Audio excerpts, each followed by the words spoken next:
Buenas noches, queridos hermanos. Pues continuamos en este tema estudiando la institución general del misal romano.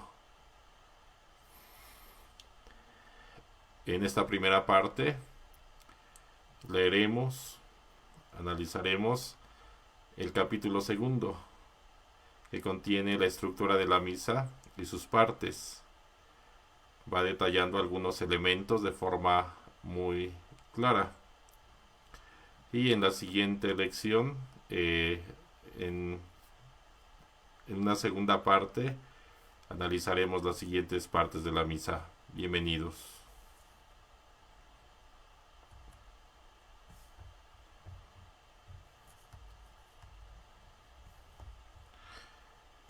Vamos en este momento a decir qué es y cuál es el propósito de la institución general del misal romano. Es un documento que encontramos al inicio del misal, el libro litúrgico que utiliza el sacerdote cuando preside la celebración eucarística. Un documento que todos los que servimos de una u otra forma en la liturgia debemos de conocer. Por medio de esta institución, la Congregación para el Culto Divino y la Disciplina de los Sacramentos establece las normas relativas a la disposición de las personas, de los lugares, de los ritos, y de los textos para la celebración de la Eucaristía. Establece los lineamientos generales con los cuales se ordene idóneamente la celebración de la Eucaristía y expone las normas para la disposición de cada forma de celebración. Promueve la mayor dignidad de dichas celebraciones, así como la belleza del lugar sagrado, de la música y del arte. En resumen, pone orden, da normas, establece los lineamientos que se deben seguir en la celebración de la Eucaristía. Podríamos decirlo de la siguiente forma: es el manual oficial de la Eucaristía, de la celebración de la misa. Ahí están las normas, los lineamientos que todos, el presidente, los equipos litúrgicos, los coros, todos aquellos que servimos en la celebración litúrgica, debemos de seguir y de respetar. Lo repito, es como un manual oficial, es decir, que todos en el lugar donde estemos, en el país, en la diócesis que estemos, debemos de seguir, debemos de respetar, porque aplica para todas las diócesis del mundo.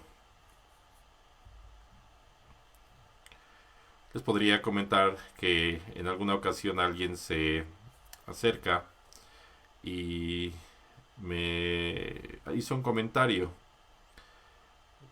que si no había algo, algún libro donde se estipulara, se dijera cómo tenía que celebrarse la misa, porque me decía aquella persona que veía mucha diferencia entre cómo celebraba un sacerdote y otro, y me preguntaba si no había algo oficial que todos debiéramos respetar. Y pues yo le comentaba que efectivamente es la institución general del misal romano y está al inicio, ¿verdad? Es decir que todo sacerdote debemos de conocer este documento, y la recomendación es que todas las personas que tenemos un ministerio también lo conozcamos, porque ahí es donde se nos dice, se nos explica qué es la celebración de la Eucaristía, cuáles son sus partes, y se va detallando cada momento, cada rito de la celebración. En el número 1 nos dice lo siguiente: cuando iba a celebrar con sus discípulos la cena pascual, en la cual instituyó el sacrificio de su cuerpo y de su sangre, Cristo el Señor mandó preparar una sala grande, ya dispuesta. La Iglesia ha considerado siempre que a ella le corresponde el mandato de establecer las normas relativas a la disposición de las personas, de los lugares, de los ritos y de los textos para la celebración de la Eucaristía.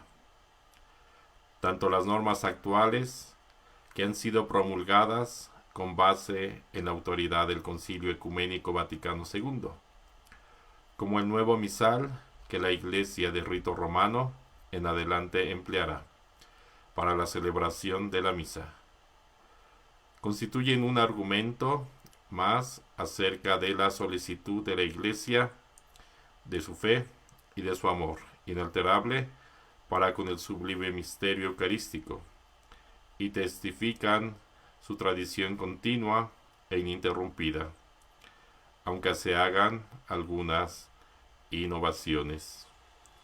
¿A quién le corresponde las normas, las disposiciones? ¿Quién lo determina?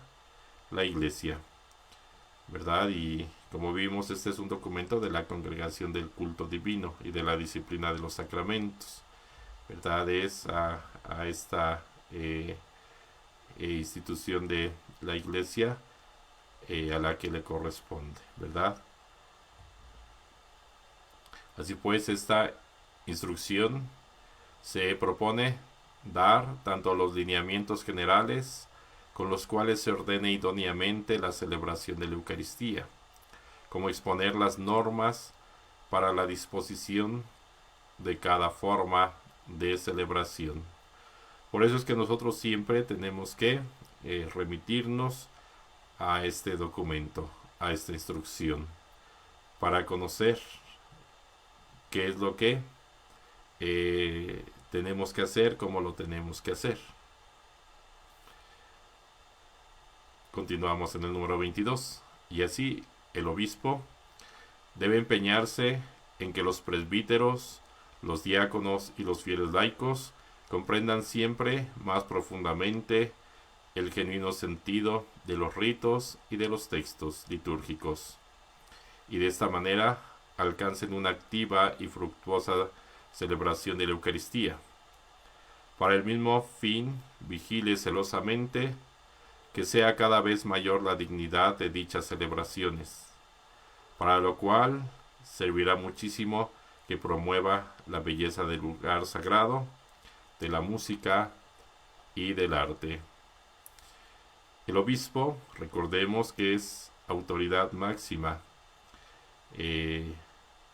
es autoridad que administra, que legisla, es la autoridad máxima en cuestión de liturgia en su diócesis. A él le corresponde cuidar, promover la dignidad y la belleza de la celebración. Cuidar, como acabamos de leer, los lugares sagrados. Cuidar la música y el arte.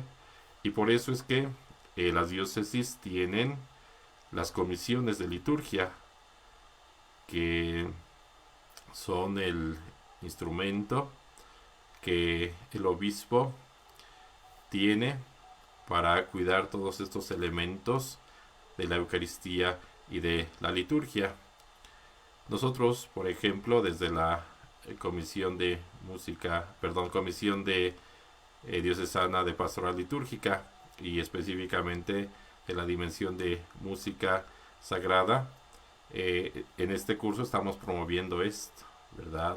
La música, la dignidad de la música litúrgica, que la música sea de acuerdo a los lineamientos que la Iglesia nos pide.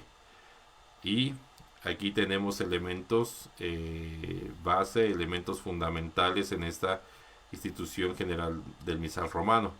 Por eso es importante que la leamos, la estudiemos, la conozcamos, que es lo que en estas sesiones estamos haciendo, ¿verdad?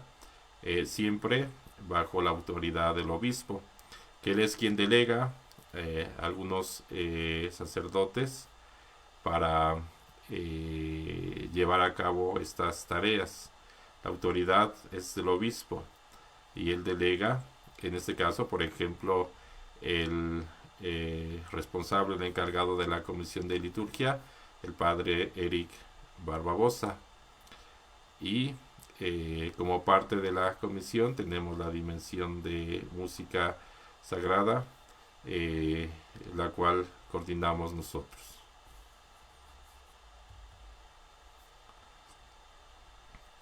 Continuamos en el número 23. Además, para que la celebración responda más plenamente a las prescripciones y al espíritu de la Sagrada Liturgia, y para que crezca su eficacia pastoral, en esta instrucción general y en el ordinario de la misa se proponen algunas acomodaciones y adaptaciones que bueno, nosotros ya en la práctica vivimos en las celebraciones. Algunas indicaciones, algunas palabras quizá, ¿verdad?, que se han renovado. Estas adaptaciones, que consisten solamente en la elección de algunos ritos o textos, es decir, de cantos, lecturas, oraciones, moniciones y gestos, para que respondan mejor a las necesidades, a la preparación y a la índole de los participantes. Se encomiendan a cada sacerdote. Es decir, cada sacerdote preside la celebración y él tiene que preparar, que cuidar la preparación de cada celebración, siempre respetando estos lineamientos de la instrucción general del misal romano, pero que también, de acuerdo al tema, al día, la celebración, pueden tener algunas adaptaciones. Es muy claro, por ejemplo, en los cantos, ¿verdad? Cuando se puede elegir entre diferentes cantos cuál es el más propio para determinada celebración. Sin embargo, hay que poner mucha atención a lo siguiente, ¿verdad? Que lo dice el número 24. Recuerda el sacerdote que él es servidor de la Sagrada Liturgia y que a él no le está permitido agregar, quitar o cambiar algo por propia iniciativa de la celebración de la misa, ¿verdad? El sacerdote es servidor de la liturgia, servidor en la celebración. No se puede apropiar y como un dueño cambiar, añadir, quitar ninguna de las partes, ¿verdad? Vamos a repetirlo para que lo tengamos siempre claro y presente. Recuerde el sacerdote que él es servidor de la Sagrada Liturgia y que a él no le está permitido agregar, quitar o cambiar algo por su propia iniciativa en la celebración de la misa. ¿Qué quiere decir esto? Que nosotros siempre debemos de respetar y seguir los lineamientos de esta institución general del misal romano, de este documento, y que también por consecuencia el sacerdote tiene que cuidar que los ministros, que los fieles laicos, que el pueblo de Dios tampoco lo cambie, ¿verdad? La celebración litúrgica es un patrimonio de la Iglesia y nosotros no tenemos permitido, no tenemos autoridad para modificarla de ninguna manera. Y por eso el sacerdote tiene que formar a sus ministros, a sus laicos, a sus servidores en la liturgia. El sacerdote tiene que cuidar que los coros, que los músicos también sean servidores de la liturgia, que no quieran apropiársela y hacer lo que ellos quieran, ¿verdad? Por el contrario, necesitamos formarlos. Hay que entender el espíritu de la liturgia, hay que entender las normas y hay que entender qué es lo que la Iglesia nos pide, ¿verdad? Recuerden siempre bajo la autoridad de el obispo, que es cabeza y autoridad máxima en su diócesis.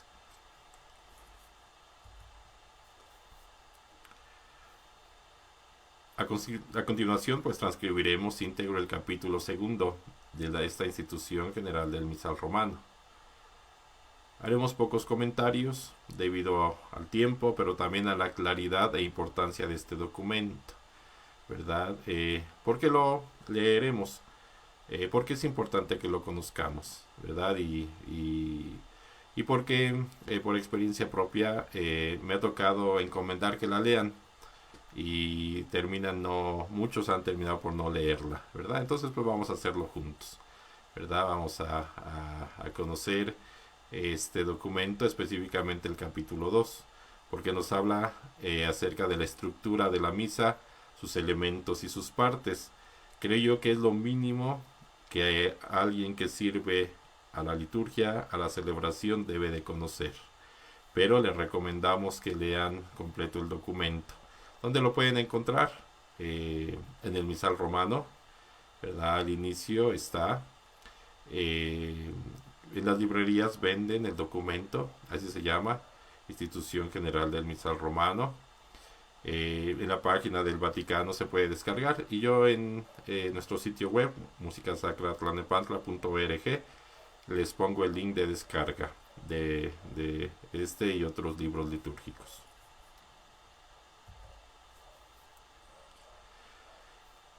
Primero, la estructura general de la misa.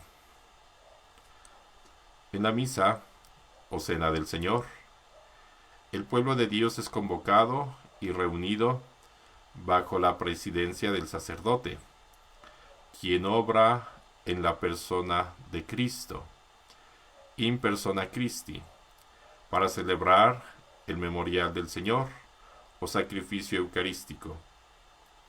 De manera que para esta reunión local de la Santa Iglesia vale eminentemente la promesa de Cristo: donde 2 o 3 están reunidos en mi nombre, allí estoy yo en medio de ellos. Pues en la celebración de la misa, en la cual se perpetúa el sacrificio de la cruz, Cristo está realmente presente en la misma asamblea congregada en su nombre, en la persona del ministro, en su palabra y, más aún, de manera sustancial y permanente en las especies eucarísticas.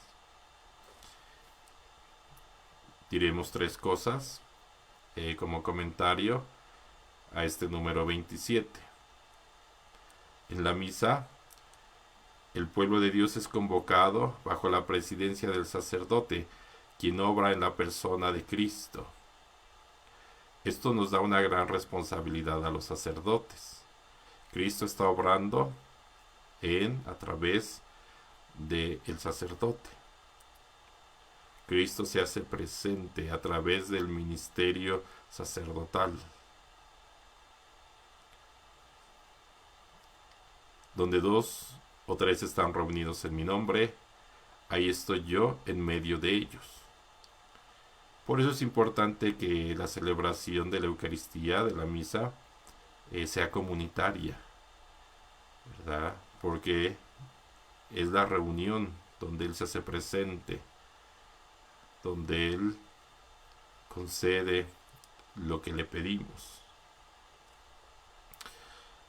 A veces las personas quisieran ver a Dios.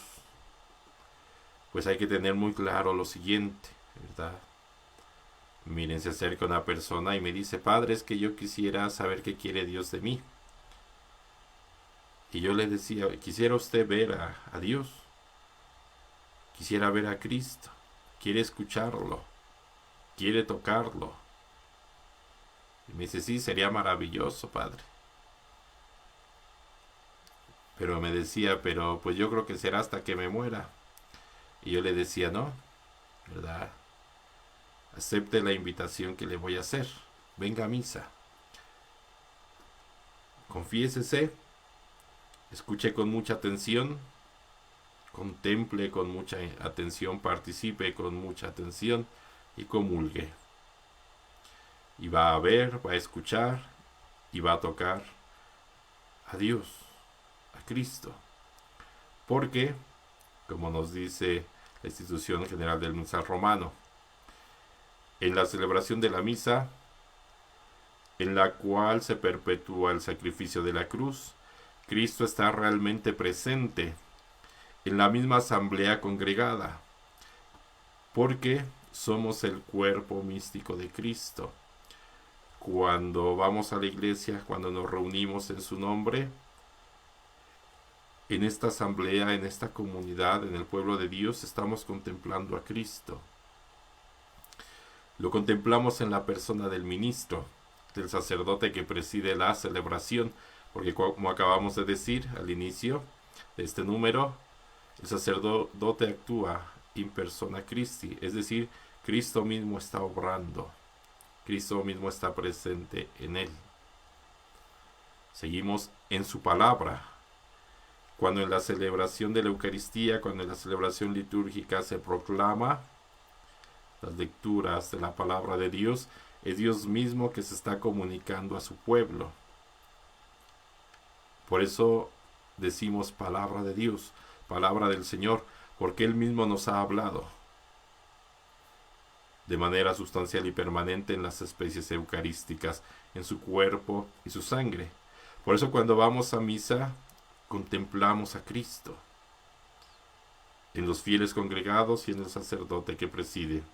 Escuchamos a Cristo en su palabra. Somos tocados por Dios. Nosotros lo tocamos cuando comulgamos.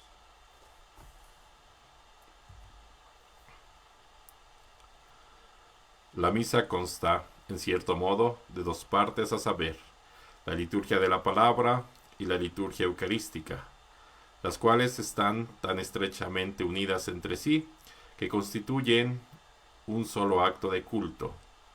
En efecto, en la misa se prepara la mesa tanto de la palabra de Dios como del cuerpo de Cristo, de la cual los fieles son instruidos y alimentados. Consta además de algunos ritos que inician y concluyen la celebración. Dos mesas. La mesa de la palabra, con la cual nosotros nos alimentamos, nuestra mente, nuestro corazón, nuestro espíritu, nuestra voluntad, nuestra fe es alimentada y fortificada. Y la mesa del cuerpo y la sangre de Cristo, donde verdaderamente experimentamos su presencia, porque nos dice el Señor: el que come mi cuerpo y bebe mi sangre, permanece en mí y yo en él. Dicho en otras palabras, se une a mí y yo a él, dice el Señor. Y entonces, a la celebración de la misa de la Eucaristía, nosotros asistimos para comer, para alimentarnos, para nutrirnos de la palabra del Señor y de su cuerpo y su sangre. Diversos elementos de la misa. La lectura de la palabra de Dios y su explicación. Cuando se leen las Sagradas Escrituras en la Iglesia, Dios mismo habla a su pueblo, y Cristo, presente en su palabra, anuncia el Evangelio. Por eso las lecturas de la palabra de Dios, que proporcionan a la liturgia un elemento de máxima importancia, deben ser escuchadas por todos con veneración. Aunque la palabra divina en las lecturas de la Sagrada Escritura se dirija a todos los hombres de todos los tiempos y sea inteligible para ellos, sin embargo, su más plena inteligencia y eficacia se favorece con una explicación viva, es decir, con la homilía, que viene así a ser parte de la acción litúrgica. Cristo habla. ¿Quieres conocer qué quiere Dios? ¿Quieres conocer su voluntad? Asiste a misa y escucha con mucha atención. Todos debemos de escuchar con veneración. Subrayamos todos. El presidente, los ministros, el equipo litúrgico, con mucha atención. El coro, los músicos, escuchar con mucha atención la palabra de Dios, porque Dios nos está hablando. En la práctica, pues nos toca ver, ¿verdad? Que están las lecturas y los coros distraídos en el celular o se salen de la iglesia, están platicando entre ellos, etcétera. Debemos de escuchar siempre con atención la palabra de Dios, ¿verdad? Y si tenemos un ministerio, recuerden que eso implica que tenemos que vivir de forma plena la celebración. Y esto se traduce en alimentarnos de la palabra del Señor y alimentarnos de su cuerpo y de su sangre. Y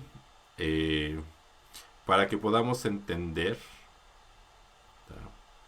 Para hacer inteligible y para poder sacar fruto de la palabra, el sacerdote, quien preside la celebración, nos ayuda con una explicación viva, es decir, con la homilía, que es parte de la celebración, ¿verdad? Y que de ordinario no debe de ser omitida, ¿verdad? De ordinario siempre tiene que predicarse la homilía. Dios se comunica a los fieles también por medio de esta explicación.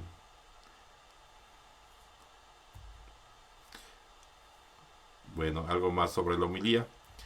Si tiene que girar sobre la palabra de Dios.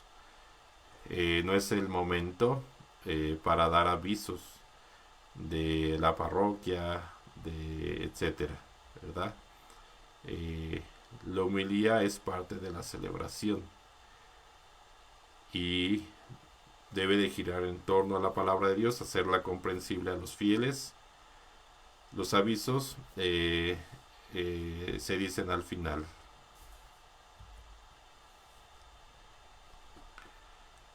Las oraciones y otras partes que corresponden al sacerdote. Entre las cosas que se asignan al sacerdote, ocupa el primer lugar la plegaria eucarística, que es la cumbre de toda la celebración. Vienen enseguida las oraciones, es decir, la colecta, la oración sobre las ofrendas y la oración después de la comunión. El sacerdote que preside la asamblea en representación de Cristo dirige estas oraciones a Dios en nombre de todo el pueblo santo y de todos los circunstantes. Con razón, pues, se denomina oraciones presidenciales. También les llamamos oraciones eucológicas, ¿verdad? La oración colecta, la oración sobre las ofrendas y la oración después de la comunión.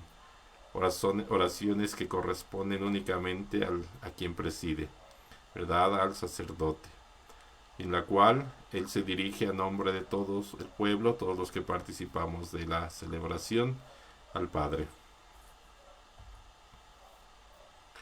También corresponde al sacerdote que ejerce el ministerio de presidente de la asamblea congregada hacer algunas moniciones previstas en el mismo rito, donde las rúbricas lo determinan. Está permitido al celebrante adaptarlas hasta cierto grado para que respondan a la capacidad de los participantes. Procure, sin embargo, el sacerdote observar siempre el sentido de las moniciones que se proponen en el misal y expresarlo en pocas palabras. Al sacerdote que preside le compete también moderar la palabra de Dios y dar la bendición final. A él, además, le está permitido introducir a los fieles con brevísimas palabras a la misa del día, después del saludo inicial y antes del rito penitencial, a la liturgia de la palabra, antes de las lecturas, a la plegaria eucarística, antes del prefacio, pero nunca dentro de la misma plegaria, e igualmente dar por concluida toda la acción sagrada antes de la despedida. Bueno, hay partes que corresponden únicamente al que preside, al sacerdote, ¿verdad? Y él, bueno, puede hacer algunas moniciones. Aquí se nos explica cuáles son los momentos, los lugares en los cuales, de una forma breve, podría ser alguna introducción, alguna monición. Hay que acentuar la forma breve, porque son pequeñas introducciones, ¿verdad? No es que demos un discurso, una homilía, ¿verdad? En otro momento, ¿verdad? Son pequeñas ayudas para fomentar la participación de los participantes, de los fieles.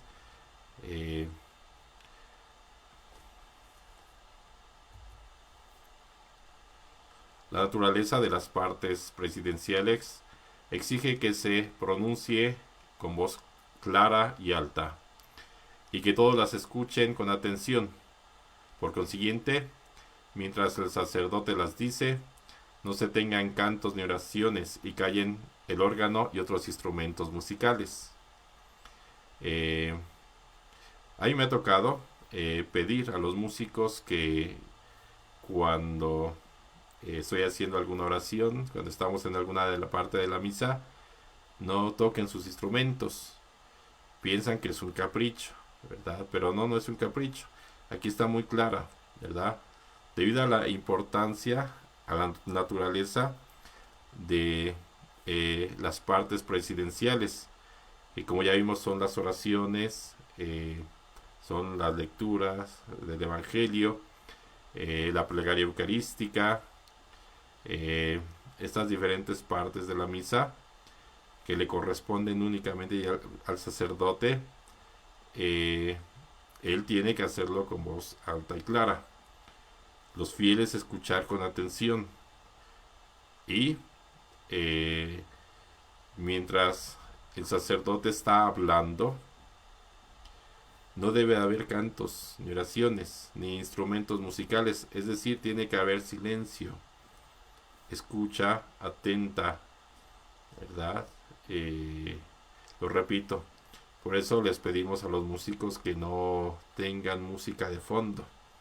Me tocó en alguna ocasión, ¿verdad?, de participar en una celebración donde durante la plegaria eucarística completita había un organista tocando música de fondo, la música que le gustaba al padre, ¿verdad?, que no era música ni litúrgica ni música sacra, ¿verdad?, sino pues eran piezas que le gustaban, ¿verdad?, de otros ambientes. Y él decía que era pues para que no se le hiciera aburrido ni pesado a los fieles, incluso hasta para mover el sentimiento de los fieles. Pues no, ¿verdad? Hay que entender que,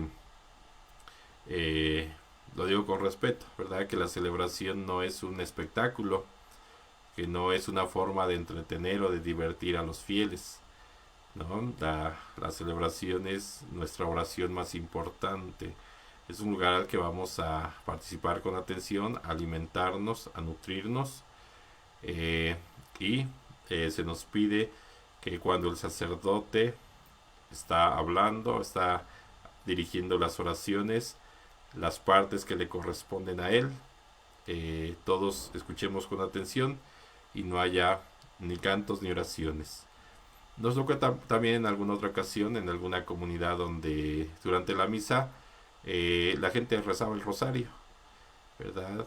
Y entonces no estaban poniendo atención a la celebración, estaban poniendo atención al rezo del rosario, algo que tampoco es propio.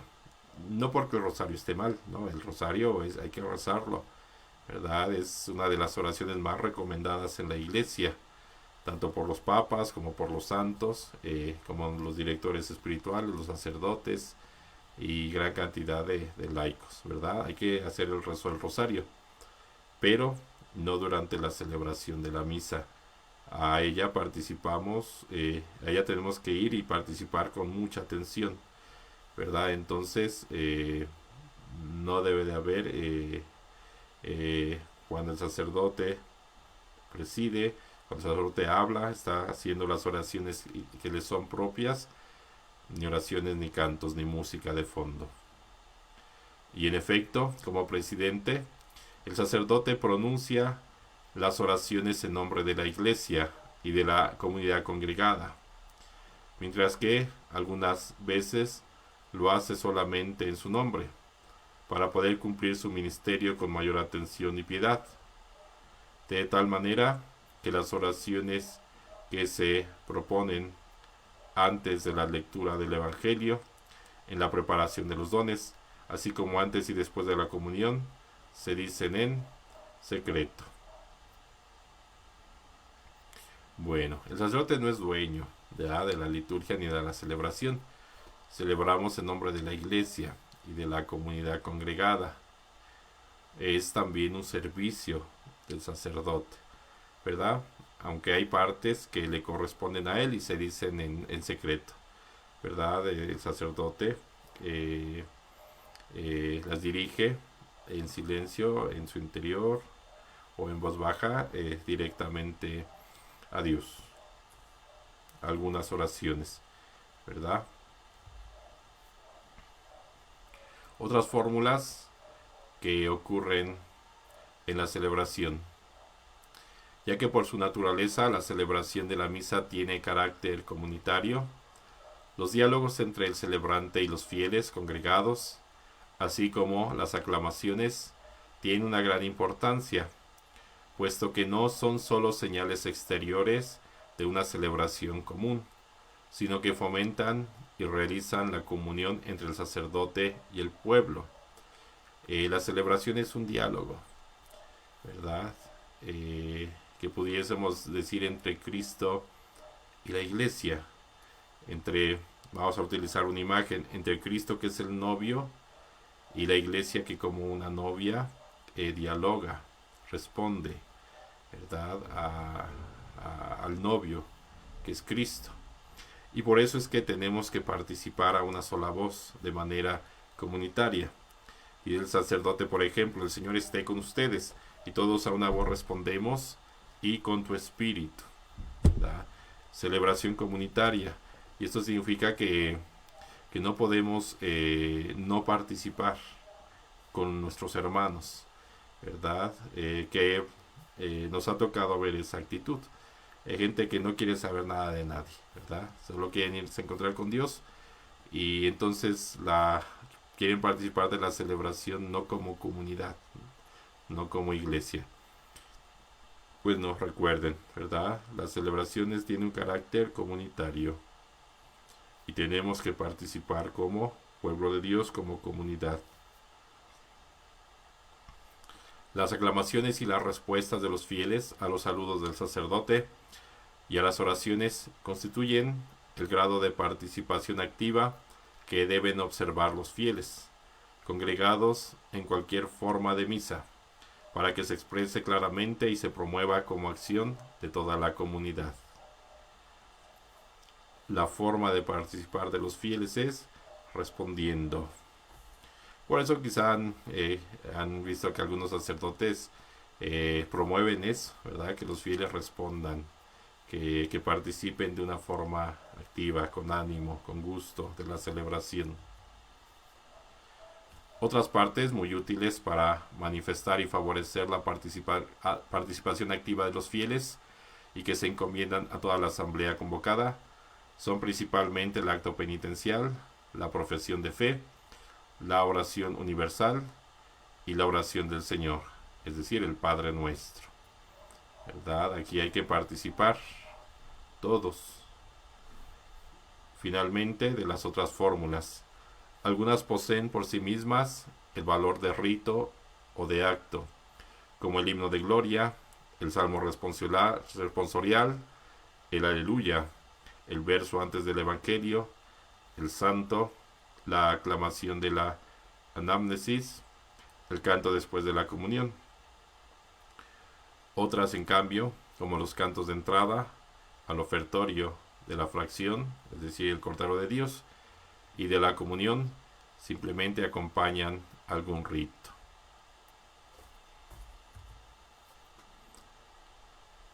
Las maneras de pronunciar los diversos textos.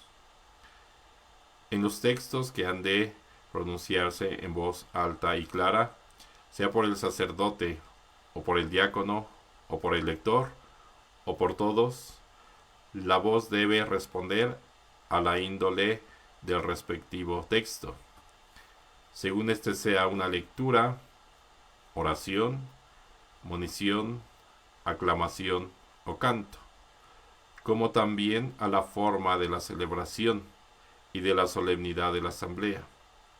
Además, téngase en cuenta la índole de las diversas lenguas y la naturaleza de los pueblos.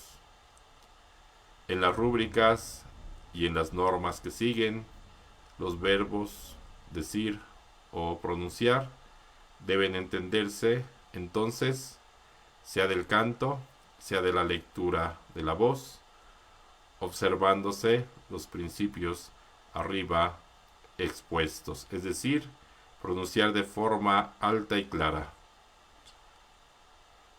y de acuerdo a la naturaleza, a la índole del texto, porque nuestros textos son sagrados y esto le da dinámica y viveza a la celebración. No es todo parejito, ¿verdad? No es todo monótono, sino que cada texto tiene su propia naturaleza y como consecuencia su propia forma de expresarse. Es, por ejemplo, no es lo mismo el Señor ten piedad que el gloria, ¿verdad? O que la aclamación del aleluya, o el santo o el cordero de Dios, ¿verdad? Hay que entender su naturaleza, su significado, su teología, su espiritualidad, pues para poder decirlos, expresarlos, cantarlos de la forma adecuada, de la forma correcta, según su naturaleza, y así promover su comprensión, su inteligencia, su viveza y su ejecución y función sean las adecuadas y las correctas. Importancia del canto. Amonesta el apóstol a los fieles que se reúnen esperando unidos la venida de su Señor, que canten todos juntos salmos, himnos y cánticos inspirados, pues el canto es signo de exultación del corazón. De ahí que San Agustín dice con razón, cantar es propio del que ama, mientras que ya en tiempos muy antiguos, viene el proverbio, quien canta bien, ora 2 veces. El canto es muy importante. Es la forma en la que nosotros damos gloria a Dios. Es, por decirlo de alguna forma, la forma como mostramos nuestra devoción, como tributamos honor, gloria, alabanza a Dios. El canto hace la oración más penetrante, porque participamos con nuestro cuerpo, con nuestra alma, con nuestra mente, con todo nuestro ser de la oración cantada. Y a la vez amplifica la oración, la embellece, sensibiliza a los que participamos para el encuentro con Dios, para la vivencia de la oración. Téngase por consiguiente en gran estima el uso del canto en la celebración de la misa, atendiendo a la índole de cada pueblo y a las posibilidades de cada asamblea litúrgica, aunque no sea siempre necesario, como por ejemplo en las misas feriales, cantar todos los textos, que de por sí se destinan a ser cantados. Hay que cuidar absolutamente que no falte el canto de los ministros y del pueblo en las celebraciones que se llevan a cabo los domingos y fiestas de precepto. Sin embargo, al determinar las partes que en efecto se van a cantar, prefiéranse aquellas que son más importantes, y en especial aquellas en las cuales el pueblo responde al canto del sacerdote, del diácono o del lector, y aquellas en las que el sacerdote y el pueblo cantan al unísono. Tengas en gran estima el uso del canto, pero atendiendo a la índole de cada pueblo y a las posibilidades de cada asamblea litúrgica. Por eso es que aceptamos la lengua vernácula, que aceptamos la música propia de cada pueblo, ¿verdad? Porque tenemos que respetar su cultura y sus posibilidades, ¿verdad? Alguien, por ejemplo, en alguna ocasión me decía, padre, es que deberían de imponer que en todas las parroquias se utilizara el órgano, ¿verdad? Pero hay que entender que tenemos que respetar a cada asamblea, cada pueblo, cada lugar, las posibilidades que tienen. Pues si la parroquia no tiene órgano, ¿verdad? Si no tienen posibilidad de comprar uno y no hay un organista, no hay quien lo pueda tocar, pues no les vamos a prohibir, ¿verdad? Pero si hay 10 coros, ¿verdad? En la parroquia, pues esa es la índole, esas es las posibilidades, esas son las personas que sirven en la liturgia, pues los valoramos y los respetamos y les agradecemos su participación, ¿verdad? Hay que tener conciencia de esto que nos dice este documento, ¿verdad? Que tenemos que tener presente las posibilidades de cada asamblea.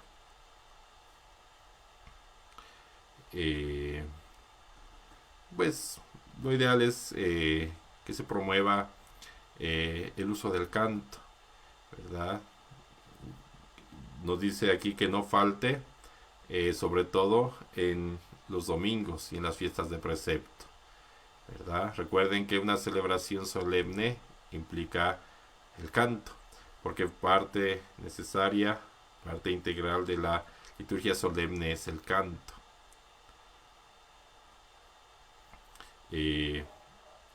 Sí hay partes que son más importantes, por supuesto, para ser cantadas. En primer lugar, las del presidente, ¿verdad? El presidente es el primero que tendría que cantar, ¿verdad? Pero también aquellas en las cuales hay un diálogo, ¿verdad? Entre el sacerdote y el pueblo. Y hay algunas partes, algunos cantos que le pertenecen a todos, ¿verdad? Al pueblo y al presidente. Miren, podemos poner por ejemplo el diálogo entre el sacerdote y el pueblo. El Señor esté con ustedes. Y el pueblo responde, y con tu espíritu. Levantemos el corazón. Lo tenemos levantado hacia el Señor. Es un diálogo de ahí que puede ser cantado. Por ejemplo, ¿qué cantos podrían ser que pertenecen a todos, tanto al sacerdote como al pueblo? El himno de gloria, el santo, el Cordero de Dios, ¿verdad? En igualdad de circunstancias, dese el primer lugar al canto gregoriano, ya que es el propio de la liturgia romana. De ninguna manera se excluyan otros géneros de música sacra, especialmente la polifonía, con tal de que sean conformes con el espíritu de la acción litúrgica y favorezcan la participación de todos los fieles. Como cada día es más frecuente que se reúnan fieles de diversas naciones, conviene que esos mismos fieles sepan cantar juntos en lengua latina, por lo menos algunas partes del ordinario de la misa, especialmente el símbolo de la fe y la oración del Señor, usando las melodías más fáciles. Bueno, es muy importante lo que aquí se nos dice. Desde el primer lugar al canto gregoriano. Algo que no sucede, es la realidad.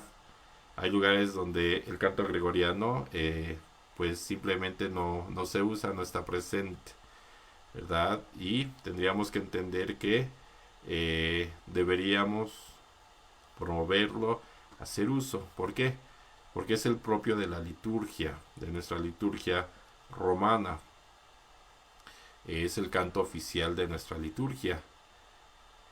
Es el canto que más eleva las almas a Dios, que más sensibiliza a los fieles para el encuentro con Dios, para su oración, ¿verdad?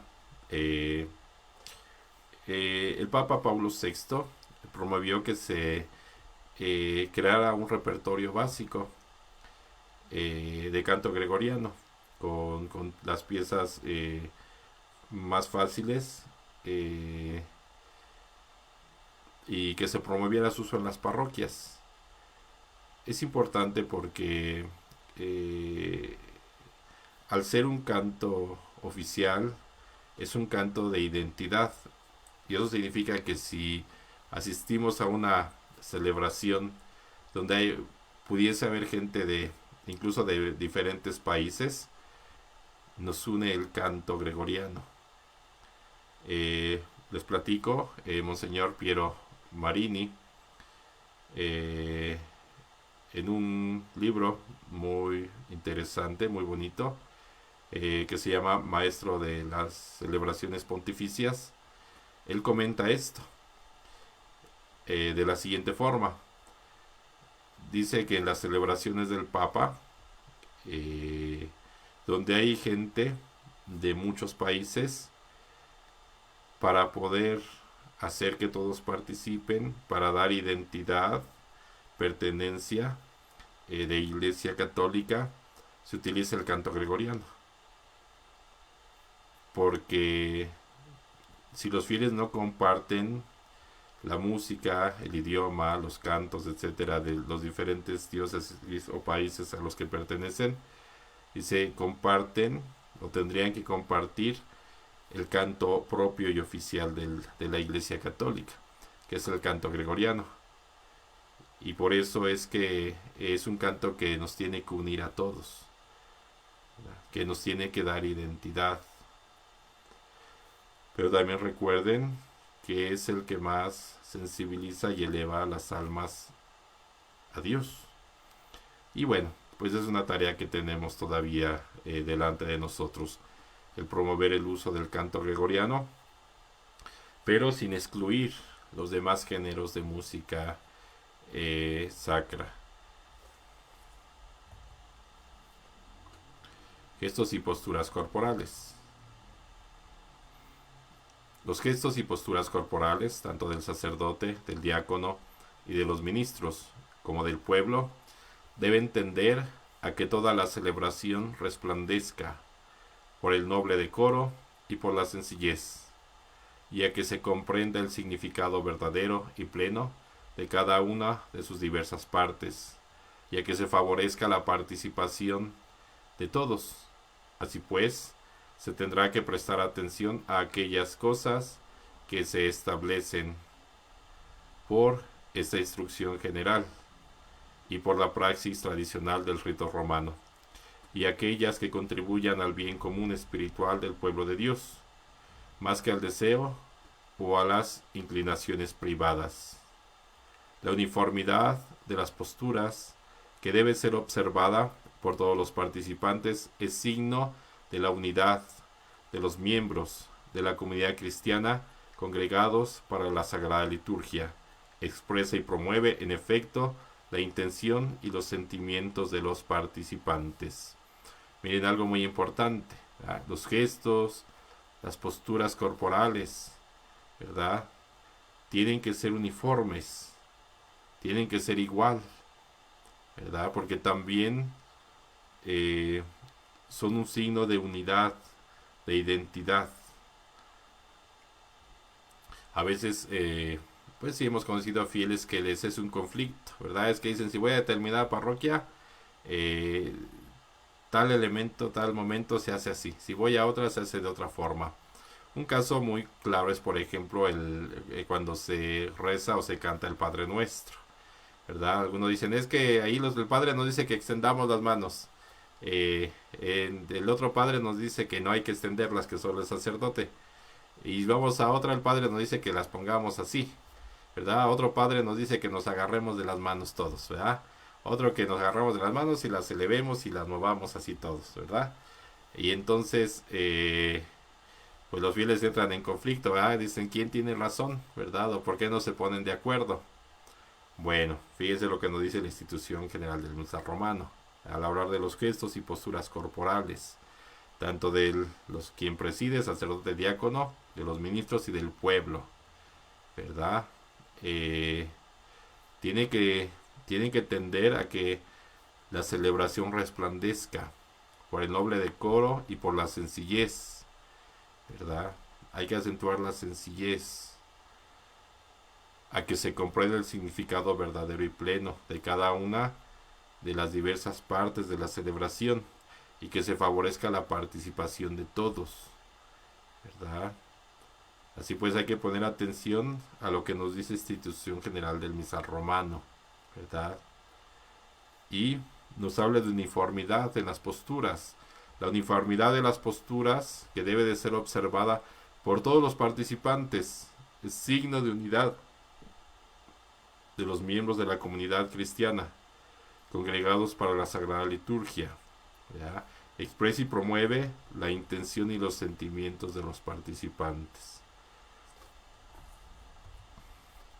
Los fieles están de pie al principio del canto de entrada, o bien desde cuando el sacerdote se dirige al altar hasta la colecta, inclusive al canto del Aleluya, antes del Evangelio, durante la proclamación del Evangelio, mientras se hace la profesión de fe y la oración universal. Además, desde la invitación, oren, hermanos, antes de la oración sobre las ofrendas, hasta el final de la misa, excepto lo que se dice más abajo. Bueno, aquí se dice cuándo tenemos que estar de pie. En cambio estarán sentados mientras se proclaman las lecturas antes del Evangelio y el Salmo responsorial, durante la homilía y mientras se hace la preparación de los dones para el ofertorio. También según las circunstancias, mientras se guarda el sagrado silencio después de la comunión. Bueno, aquí se nos dice de forma clara cuándo estamos de pie, cuándo estamos sentados. Por otra parte, estarán de rodillas, a no ser por causa de salud, por la estrechez del lugar, por el gran número de asistentes o por otras causas razonables que impidan durante la consagración, que lo impidan durante la consagración. Pero los que no se arrodillen para la consagración, que hagan inclinación profunda mientras el sacerdote hace la genuflexión después de la consagración. Bueno, nos ponemos de rodillas durante la consagración. Quien está enfermo, cuando el espacio no es suficiente porque hay mucha gente, etcétera, bueno, se puede permanecer de pie, pero cuando el sacerdote hace la genuflexión, es decir, se arrodilla, los fieles se hacen una inclinación profunda con la cabeza. Sin embargo, pertenece a la conferencia episcopal adaptar los gestos y las posturas descritos en el ordinario de la misa a la índole y a las tradiciones razonables de los pueblos, según la norma del derecho. Pero préstense atención a que respondan al sentido y a la índole de cada una de las partes de la celebración, donde existe la costumbre de que el pueblo permanezca de rodillas desde cuando termina la aclamación del santo hasta el final de la plegaria eucarística y antes de la comunión, cuando el sacerdote dice: este es el Cordero de Dios, es laudable que se conserve. Bueno, en nuestra diócesis pues no es así, ¿verdad? Se arrodilla durante la consagración, pero bueno, dice aquí que si ya hay una tradición, una costumbre en algún lugar de arrodillarse durante estos momentos, o sea, durante más tiempo, pues se puede hacer, ¿verdad? Se puede conservar. Pero recuerden que tiene que ser en unidad de asamblea, ¿verdad? Es decir, que no que unos estén de pie, otros de rodillas y otros sentados, ¿verdad? De acuerdo a su propio parecer, no. Tiene que haber unidad en los gestos y en las posturas. Es decir, toda la asamblea tiene que hacer el mismo gesto, la misma postura. Para conseguir esta uniformidad en los gestos y en las posturas, en una misma celebración, obedezcan los fieles a las moniciones que hagan el diácono o el ministro laico o el sacerdote, de acuerdo con lo que establece el misal.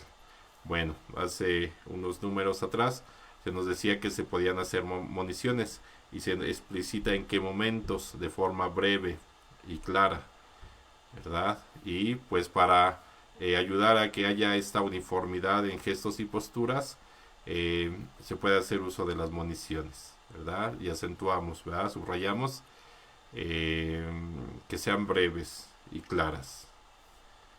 Entre los gestos se cuentan también las acciones y las procesiones con las que el sacerdote, con el diácono y los ministros se acercan al altar. Cuando el diácono, antes de la proclamación del Evangelio, lleva al ambón el evangeliario o el libro de los evangelios, cuando los fieles llevan los dones y cuando se acercan a la comunión.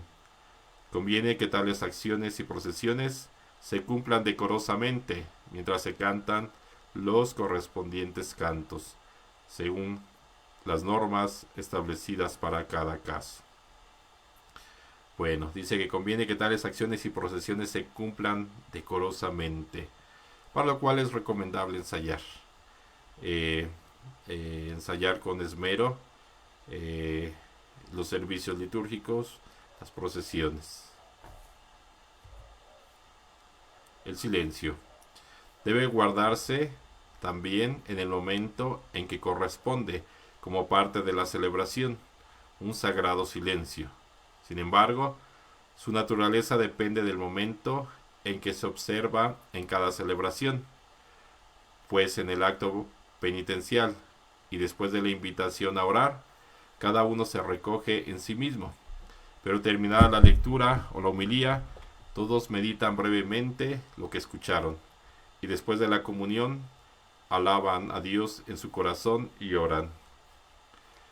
Ya desde antes de la celebración misma, es laudable que se guarde silencio en la iglesia, en la sacristía, en el secretarium y en los lugares más cercanos, para que todos se dispongan devota y debidamente para la acción sagrada. Fíjense ustedes, se dice sagrado silencio. ¿Qué significa esto? Que al silencio se le da un carácter sacramental. Es decir, el silencio es un tiempo de encuentro con Dios. Es una actitud para encontrarnos con Dios. Por eso es importante durante la celebración. Deben guardarse los silencios. Podemos hacer una comparación, por ejemplo, con la música, que es un conjunto de sonidos y silencios ordenados. Si todo fuera sonido, sin silencios, pues perdería mucha riqueza, viveza, expresividad la música. Pero ese conjunto de sonidos y silencios da belleza, expresividad, sentido a las palabras, a la música. También la celebración tiene esto, ¿verdad? Guardar los silencios propios, los silencios necesarios, nos ayuda a la comprensión y a la vivencia de la celebración. Por ejemplo, en el acto penitencial, es importante guardar unos momentos de silencio para que uno verdaderamente haga un acto de de, de revisar su conciencia, verdaderamente pida perdón a Dios por sus pecados. En la oración colecta, ya se nos dice también guardar silencio cuando el sacerdote dice oremos, porque ahí es cuando los fieles presentamos nuestras intenciones. El sacerdote las recibe y las expresa como una sola oración, que así llamamos colecta, que hace sentido a la colectividad, es decir, a la comunidad, es la oración de la iglesia, ¿verdad? Y entonces guardamos unos momentos de silencio para presentar las intenciones. Cuando se lee la palabra de Dios es bueno guardar unos momentos de silencio para apropiarnos, para meditar, para hacer eco a la palabra que hemos escuchado en nuestro interior. Un silencio muy importante es después de la comunión, ¿verdad? ¿Por qué? Porque es el mejor momento para hacer oración, porque cuando comulgamos, Cristo está unido a nosotros, verdaderamente presente en nosotros. Y entonces es el mejor momento de diálogo y de intimidad con Dios. Y es importante guardar silencio. Por eso les pedimos a los músicos, a los coros, que el canto de comunión termine cuando termine la última persona de comulgar, para dar espacio a ese silencio, a que los fieles, a que el sacerdote, a que todos los que participamos en la celebración podamos intimar con Dios en un diálogo de amistad, en un diálogo de corazón a corazón con Dios. Yo sé, ¿verdad? A veces los sacerdotes tenemos prisa porque tenemos trabajo, tenemos muchas celebraciones, etcétera, etcétera, ¿verdad? Ojalá pudiésemos guardar algunos minutos de silencio después de que comulgamos. Sería lo ideal. Pero yo la recomendación que le hago a los fieles es que aunque el sacerdote tenga prisa, tenga que ir a otra celebración, tenga que salir corriendo porque hay un enfermo, por la razón que sea, Si ellos pueden permanecer en silencio una vez concluida la celebración litúrgica, pues permanezcan 5 minutos, 10 minutos, el tiempo que puedan, porque Cristo sigue presente, ¿verdad? No es que terminó la celebración y el Señor se fue, ¿no? Él se queda con nosotros y entonces podemos seguir dialogando con Él. Ya desde antes de la celebración misma, es laudable que se guarde silencio en la iglesia, en la sacristía, ¿verdad? En todos los lugares. A veces nos pasa que pues los que están preparando el servicio litúrgico, los vasos sagrados, etcétera, están hable y hable y tienen su fiesta, ¿verdad? Pues no, ¿verdad? Yo les pido que a los fieles en la parroquia que por respeto a los fieles también, ¿verdad? Guarden silencio, guarden compostura y que ellos se dispongan ya, ¿verdad? Desde su mismo servicio al diálogo, al encuentro con Dios. Entonces el silencio es muy importante, el silencio es sagrado. El silencio es un espacio, un momento, una actitud de encuentro con Dios y es parte de la celebración y tenemos que saber vivir y respetar los silencios.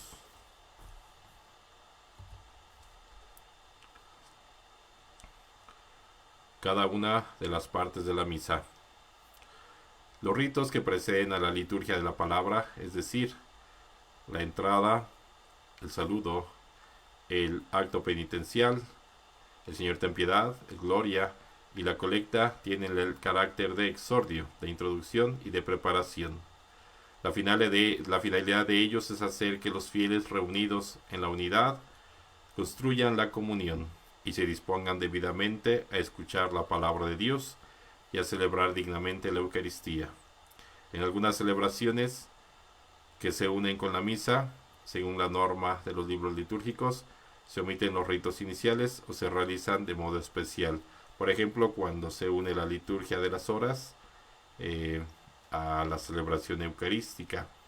O podríamos añadir algunos sacramentos como es el bautismo, como es el matrimonio, donde el acto penitencial se omite, porque hay otros ritos introductorios. Entrada. Estando el pueblo reunido, cuando avanza el sacerdote con el diácono y con los ministros, se da comienzo al canto de entrada. La finalidad de este canto es abrir la celebración, promover la unión de quienes se están congregando e introducir su espíritu en el misterio del tiempo litúrgico o de la festividad, así como acompañar la procesión del sacerdote y los ministros. Se canta o alternándolo entre los cantores y el pueblo, o de igual manera entre un cantor o el pueblo, o todo el pueblo, o todo por los cantores. Se puede emplear o bien la antífona con su salmo, como se encuentra en el gradual romano, o el gradual simplex, o bien otro canto que convenga con la índole de la acción sagrada, del día o del tiempo litúrgico, cuyo texto haya sido aprobado por la conferencia de los obispos. Si no hay canto de entrada, los fieles o algunos de ellos o un lector leerán la antífona propuesta en el misal. O si no, el mismo sacerdote, quien también puede adaptarla a manera de munición inicial. Bueno, se inicia el canto de entrada. Y como podemos ver, tiene muchas finalidades y por eso es importante.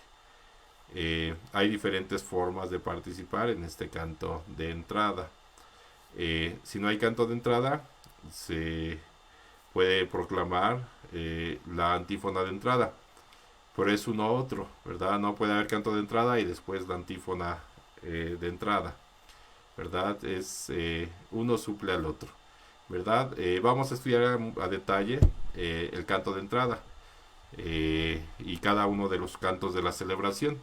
Vamos a dedicar una sesión de este curso para cada canto, ¿verdad? Entonces, ahorita lo importante es que nos demos cuenta que si hay indicaciones claras sobre cómo tiene que ser cada canto, ¿verdad? Si hay una finalidad eh, si hay una forma como tiene que ser ejecutado, etcétera. Saludo al altar y al pueblo congregado. Cuando llegan el presbítero, el sacerdote, el diácono y los ministros, saludan al altar con una inclinación profunda. Sin embargo, como signo de veneración, el sacerdote y el diácono besan el altar, y el sacerdote, según las circunstancias, inciensa la cruz y el altar. Concluido el canto de entrada, el sacerdote de pie en la sede se signa juntamente con toda la asamblea con la señal de la cruz. Después, por medio del saludo, expresa a la comunidad reunida la presencia del Señor. Con este saludo y con su respuesta del pueblo se manifiesta el misterio de la iglesia congregada. Terminado el saludo del pueblo, el sacerdote o el diácono o un ministro laico puede introducir a los fieles en la misa del día con brevísimas palabras. Es decir, iniciamos en nombre del Padre, del Hijo y del Espíritu Santo. Amén. Y se dice el saludo, el Señor esté con ustedes. O hay otras fórmulas de saludo, ¿verdad? Y después puede haber una monición.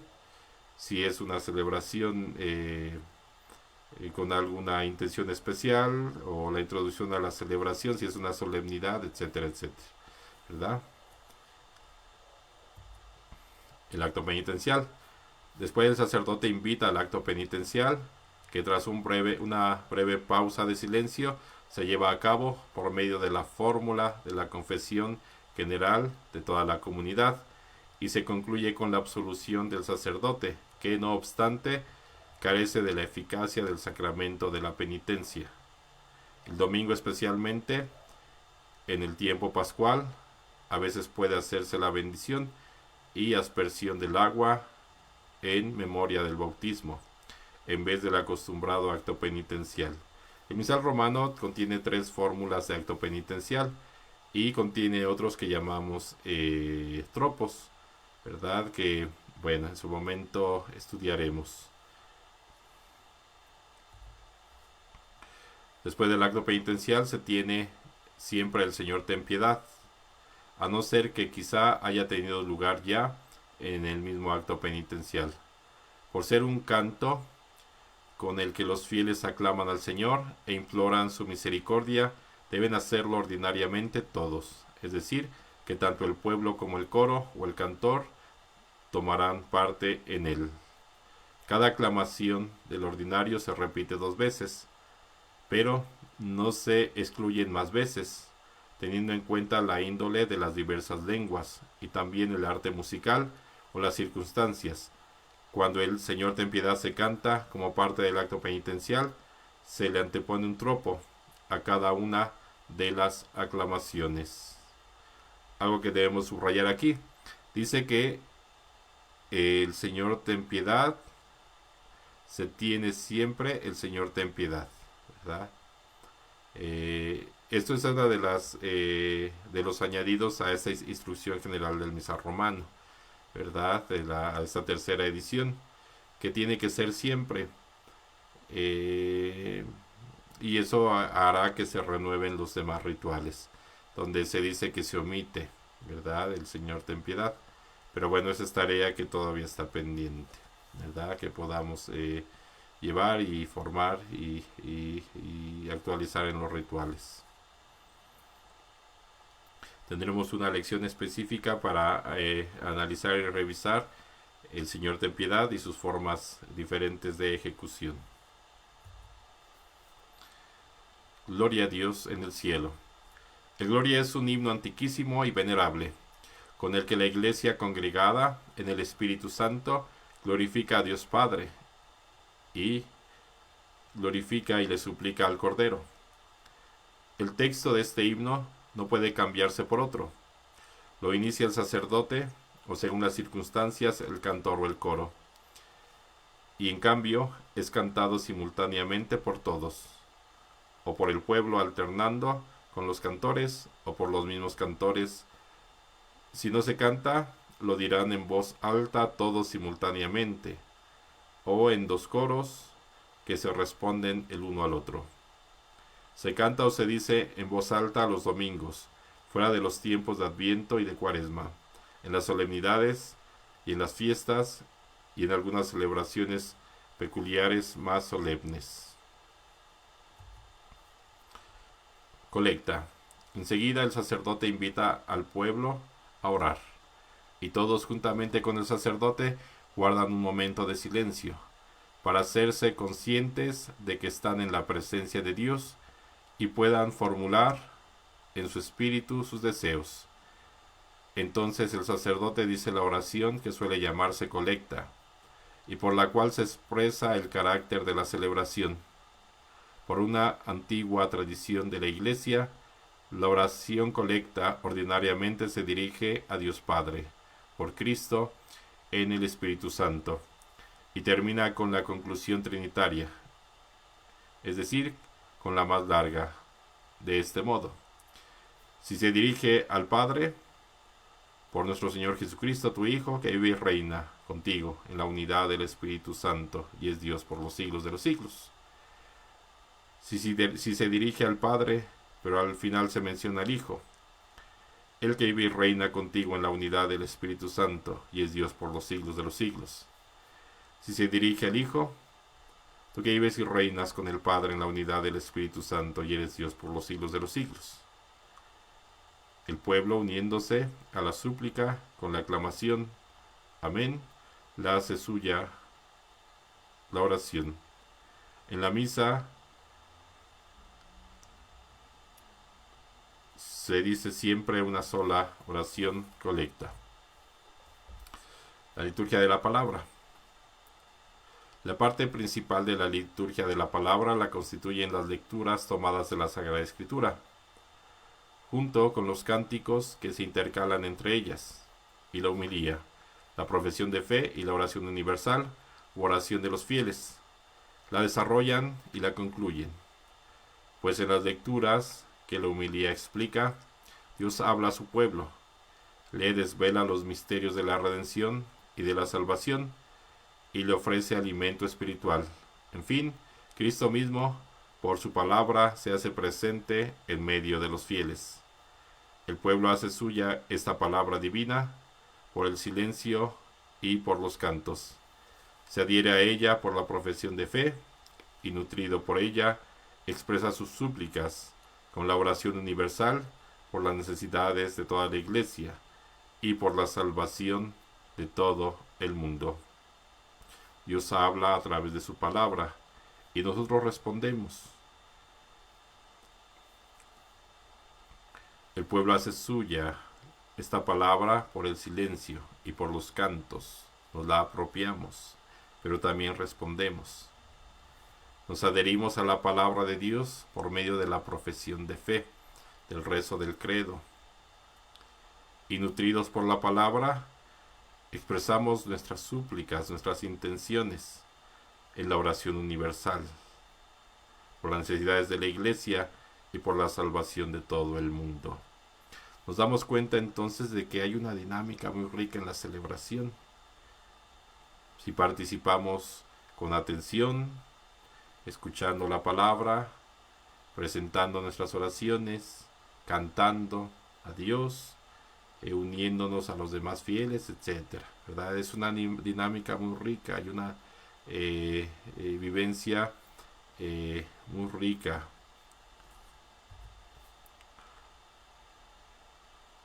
Silencio. La liturgia de la palabra se debe celebrar de tal manera que favorezca la meditación. Por eso hay que evitar en todo caso cualquier forma de apresuramiento que impida el recogimiento. Además, conviene que durante la misma haya breves momentos de silencio, acomodados a la asamblea reunida, gracias a los cuales, con la ayuda del Espíritu Santo, se saboree la palabra de Dios en los corazones y, por la oración, se prepare la respuesta. Dichos momentos de silencio pueden observarse oportunamente, por ejemplo, antes de que se inicie la misma liturgia de la palabra, después de la primera lectura, de la segunda y finalmente una vez terminada la homilía. Nos damos cuenta de que el silencio es parte de la celebración y parte muy importante, porque nos dispone, nos ayuda a la meditación, nos prepara para la oración y nos prepara para responder a Dios. Lecturas bíblicas. Por las lecturas se prepara para los fieles la mesa de la palabra de Dios y abren para ellos los tesoros de la Biblia. Conviene, por lo tanto, que se conserve la disposición de las lecturas, que aclara la unidad de los dos testamentos y de la historia de la salvación.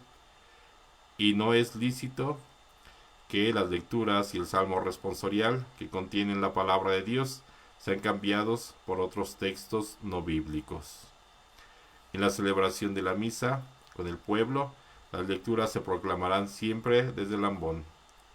Según la tradición, el servicio de proclamar las lecturas no es presidencial, sino ministerial. Por consiguiente, que las lecturas sean proclamadas por un lector, en cambio, que el diácono, o estando éste ausente, otro sacerdote anuncie el evangelio. Sin embargo, si no está presente un diácono u otro sacerdote, corresponde al mismo sacerdote celebrante leer el evangelio. Y si no se encuentra presente otro lector idóneo, el sacerdote celebrante proclamará también las lecturas. Después de cada lectura, el lector propone una aclamación con cuya respuesta el pueblo congregado tributa honor a la palabra de Dios recibida con fe y con ánimo agradecido.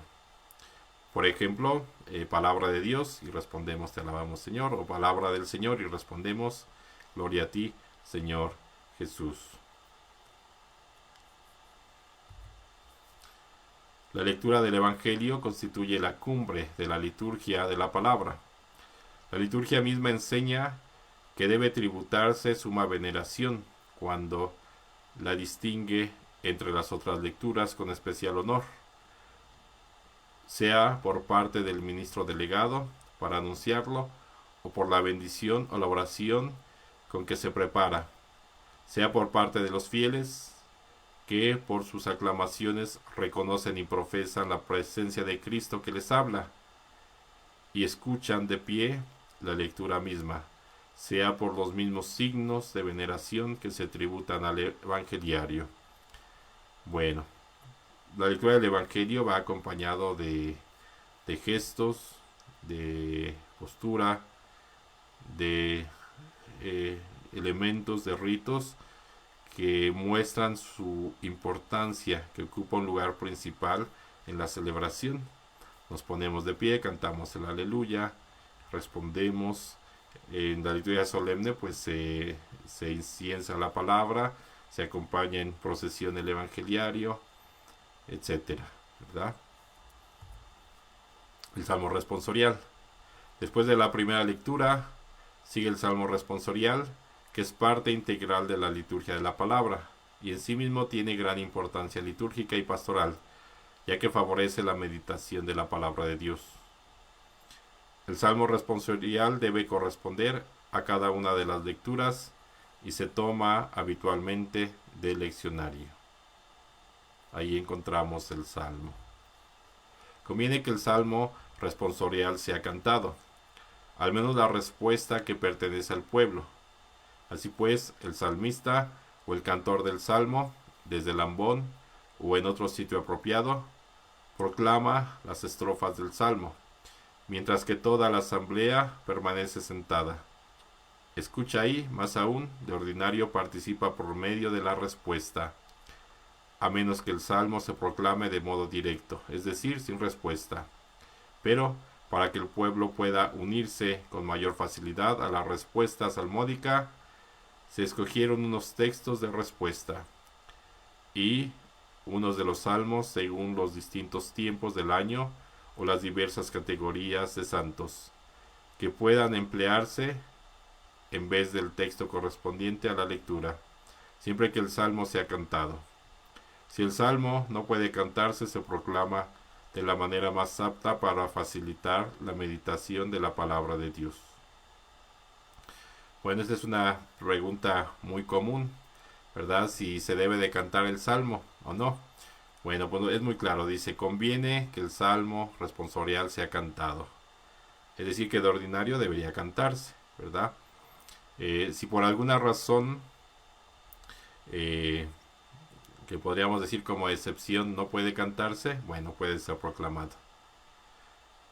En vez del salmo asignado en el diccionario, puede cantarse el responsorio gradual tomado del gradual romano, o el salmo responsorial o aleluyático tomado del gradual simplex, tal como se presenta en esos libros.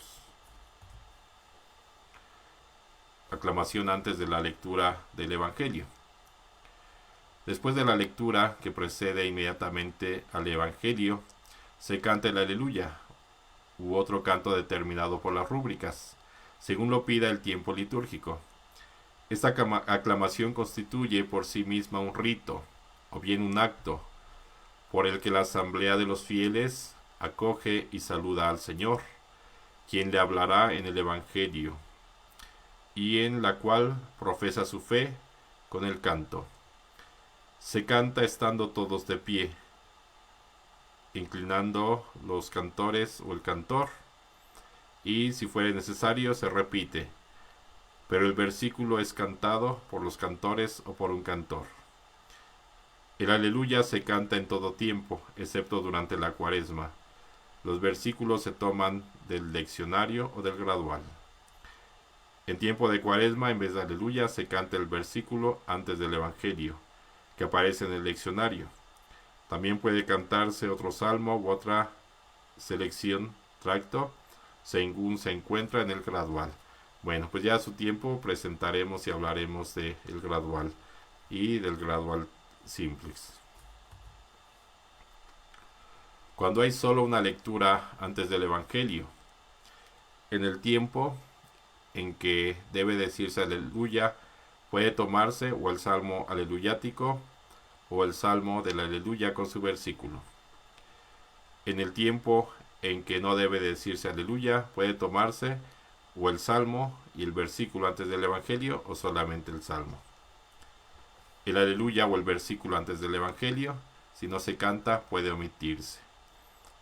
Esto es algo importante e interesante, ¿verdad? Fíjense lo que dice.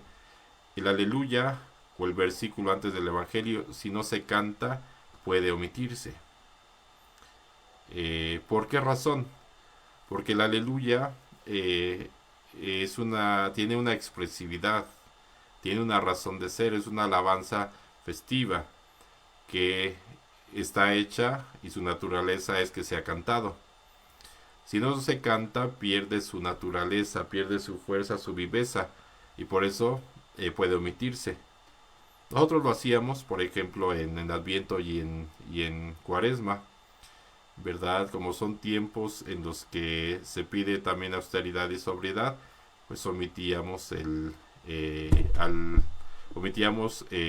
canto de la aleluya o el canto del honor y gloria, porque hacemos la celebración más austera. Entonces disminuimos los cantos y podemos incluso omitir el canto del aleluya, ¿verdad? O el versículo que está antes del Evangelio. La secuencia, que solo es obligatoria los días de Pascua y de Pentecostés, se canta antes del aleluya. La homilía es parte de la homilía.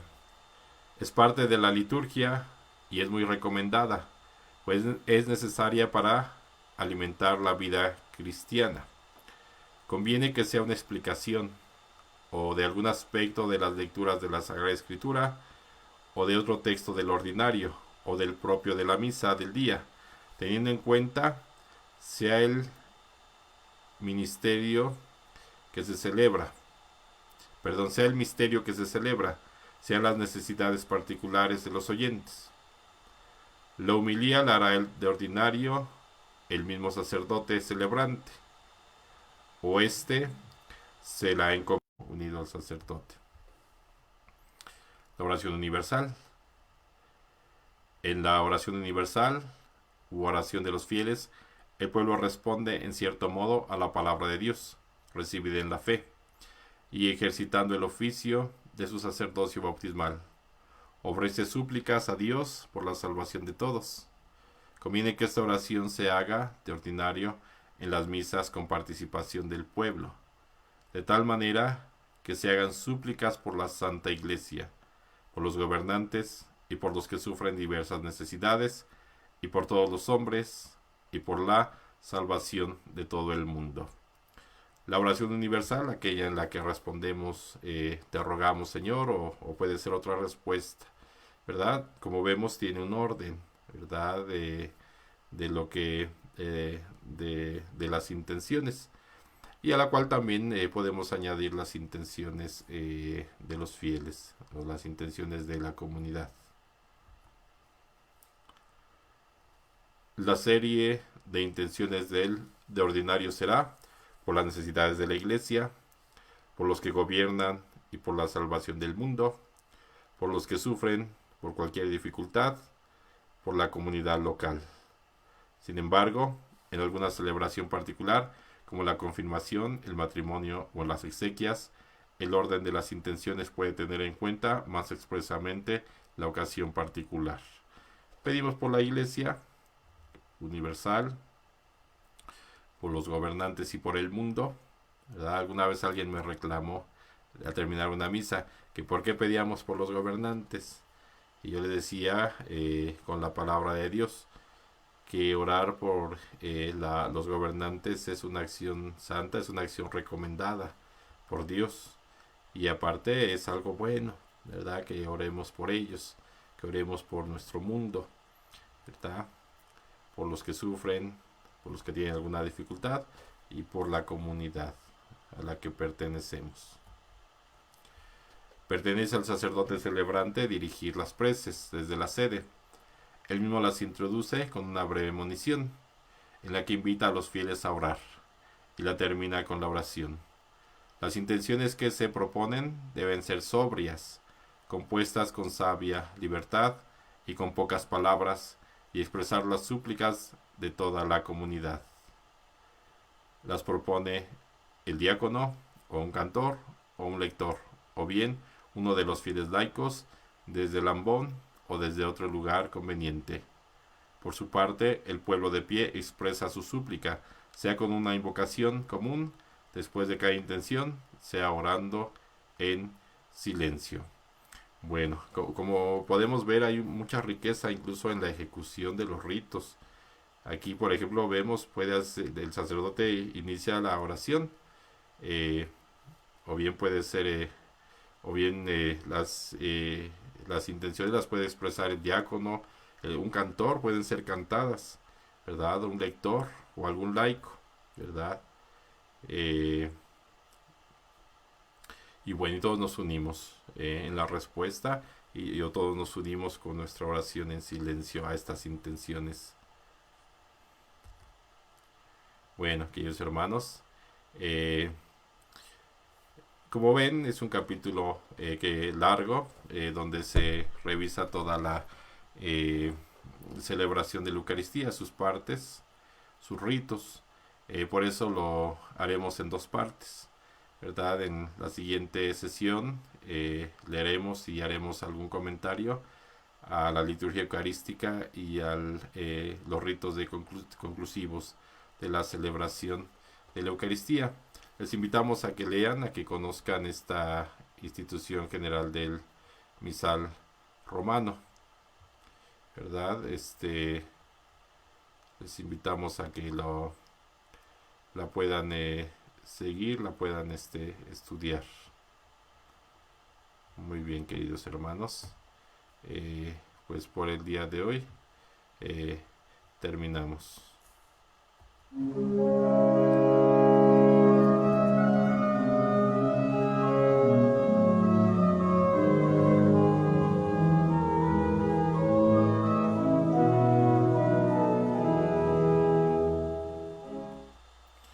Bueno, y les invitamos a seguir nuestro curso en nuestro sitio web musicasacraslanepantla.org. Que Dios les bendiga.